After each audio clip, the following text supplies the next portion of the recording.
How much of an impact did that 10 years have on you? It made me. Yeah. All of it. The two best things I ever did were to join the military and to leave. Honestly, no one is joining those dots properly. Is it because people are chasing their £5 pay rise? The goal, the project goal. That's the mission. Mattered. That was the mission. Yeah.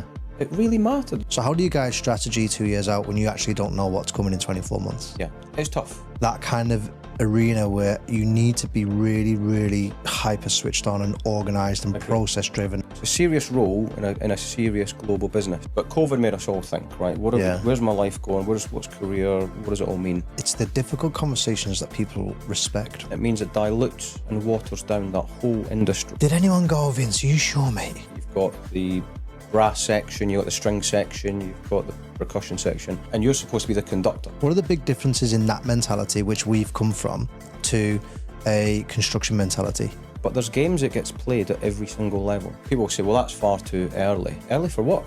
To plan a good project. What's the number one piece of advice you'd give them? Get somebody in the room 6 months earlier, you're now talking business strategy to shape a project. Was that the itch? No, and I always kind of had an itch to start my own business. What are the big lessons you've learned?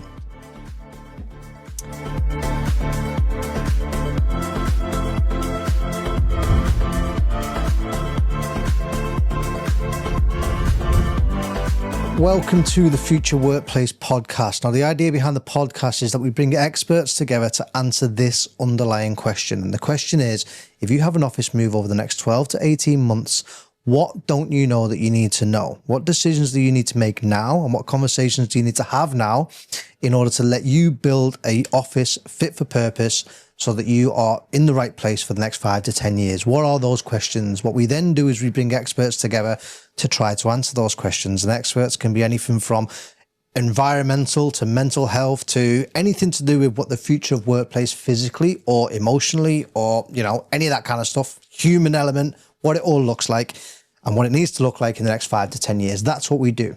So we bring those experts on to answer those questions. All we ask for from you is that you like and you subscribe this podcast. That's it. That gives us bigger reach, gives us bigger audience, gives us more access to experts to answer those questions that we need to answer.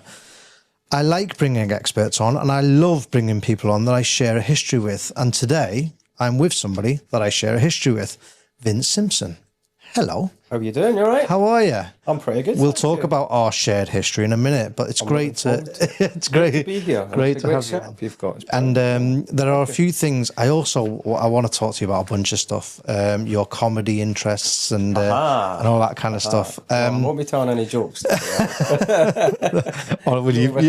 be honest, I'm Spenno's the funny one, mate. Yeah. I'm absolutely awful. I'm far too logical to be funny. I try it all the time, and it just dies, and I just cannot. I don't have the funny gene in me.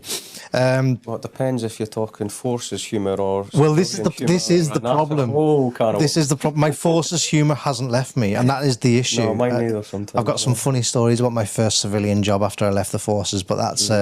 I'm going to have to leave those for another time. I just didn't read the room. Let's just put it that way. Look, we mentioned forces. Yes. Clearly, we've got a shared background in that. And one thing I like to try and do is kind of set the scene for when we have these conversations on the podcasts. So set that scene for me. Clearly, you have a northern-based accent. Absolutely.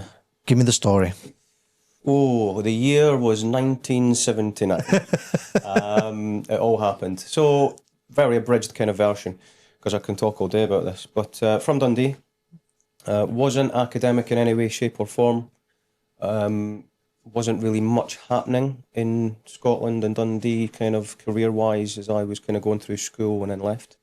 Joined the cadets, Army cadets, absolutely loved it. First day I went there, I got handed a rifle, got told to march around, just thought this is all right, Yeah. Which was both great and legal, but not in Scotland. Legal with a rifle in your hand. Yeah, absolutely. As a 12-year-old boy, and it was good and bad because it made me care even less about school. Yeah, because I thought, right, I'm joining the army, job done. So that's what happened. I put all my energy and every spare minute I had into the cadets, and absolutely loved it. But I knew I was joining the army. Didn't do well at school. Well, I'd say didn't do well. Done average at school. Yeah. Without really trying, to be fair.